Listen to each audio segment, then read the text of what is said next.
And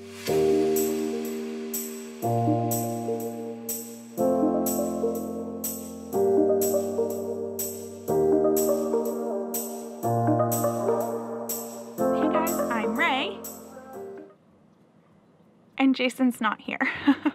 He is traveling for work this week, but I do have Carmen for you instead.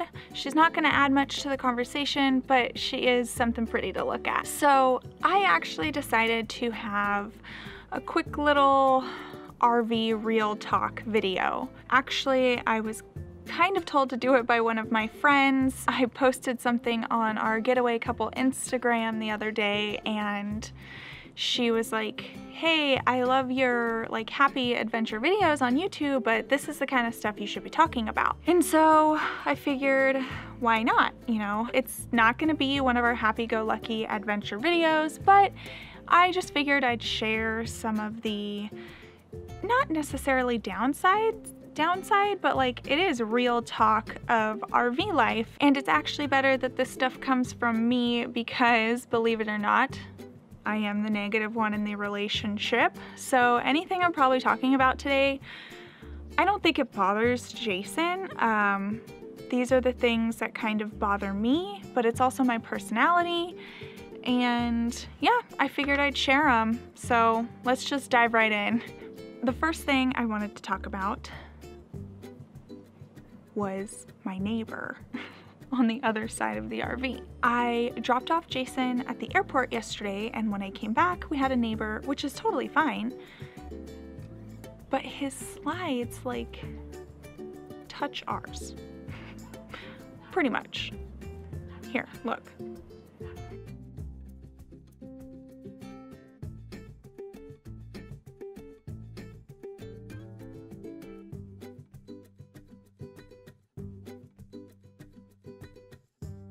So yeah, that kind of stuff, it bugs me. Like, we're in a row and we were the only one. We had like 6 spots on each side of us. And whatever, for some reason, this person chose to go right next to us and pretty much like touch our RV.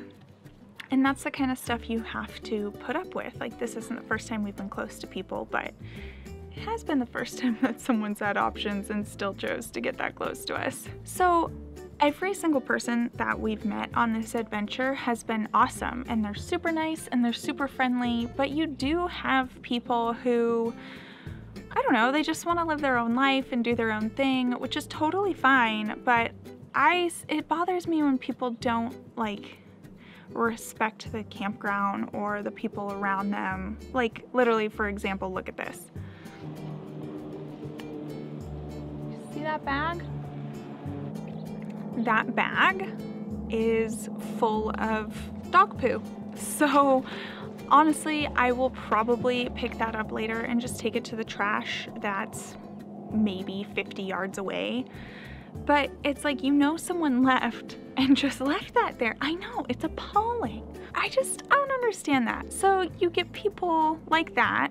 And I know if you boondock, we haven't, we want to, but we've talked to people who have, and it's like, you still get people that are weird or rude, and it's just something, I'm not saying that should be a deterrent or you shouldn't RV because of that, but it's also like, that's just something to know in this real talk conversation, is that sometimes people suck and you have to put up with it. Another thing to mention is we are currently in Thousand Trails Lake Conroe, which is great. I love this resort. They're putting a lot of effort into it. They have made a lot of upgrades, and they're still making upgrades. So they have a construction crew on site working on stuff. But yesterday they hit a main water line, so the entire park didn't have water for a couple hours, which again, like, just telling you, this kind of stuff happens. And that's actually the 3rd time that exact scenario has happened on this trip. Another time we didn't have power for a while because the construction crew, thank you, hit the electrical line. So that kind of stuff happens, and you just need to be prepared for it or not let it ruin your day or anything like that. Yesterday was kind of unfortunate when we lost water because we had just emptied our freshwater tank, so I didn't have any water, but it really wasn't a big deal. We have jugs of water for this kind of stuff, and if needed, like we could easily go get water and pump it into the RV, but I wasn't worried about it. You live and you learn, and you deal with this kind of stuff when you live in an RV.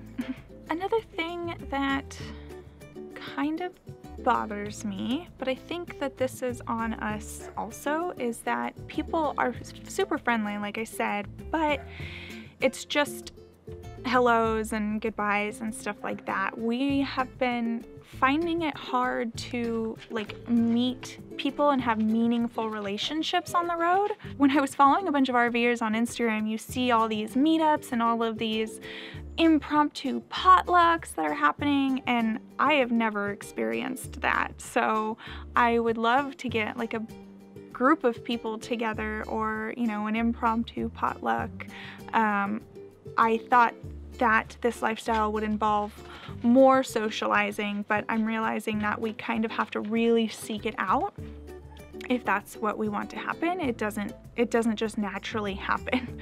I mean, maybe in the summer months it will. I feel like people are cold right now. You don't even see people like outside or on their picnic benches, so it's hard to strike up a conversation and meet people when everybody's in their RV. And then the last thing I wanted to add, which I guess this is the one thing Jason should have been here for, but I feel that driving days are pretty taxing. So I'm learning to drive as well, and I just think that's something that should be mentioned, only because people joke with us or seriously tell us that we're just on a permanent vacation, and it's really not that. Jason still works full time, and then he has to take one of his weekend days to drive.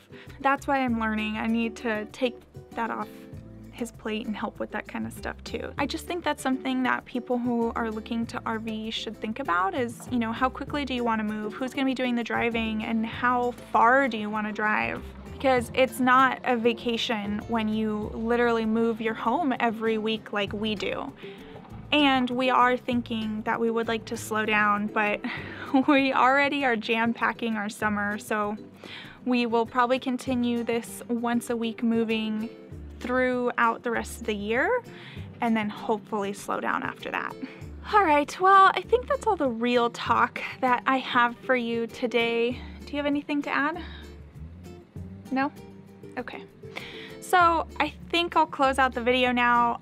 I don't know, how did you feel about this? I know it was just a super laid back, casual, basically conversation, but if you're thinking about RVing, I think these things are important to know, important to factor into your decision process. RVing isn't a full-time vacation. It's a full-time job, essentially. So I'm sure I will think of more things in the future to have, you know, a real talk with you about. I mean, I'm boring Carmen, so I guess my main question is if I'm boring you too. But let me know in the comments if this was helpful, or if you have any questions also. Other than that, I am going to head out and go buy some new pants because I ripped the entire crotch of my favorite pair of jeans while filming the truck walkthrough last week. Don't forget to like this video, subscribe, and let's get away together next time. Bye guys.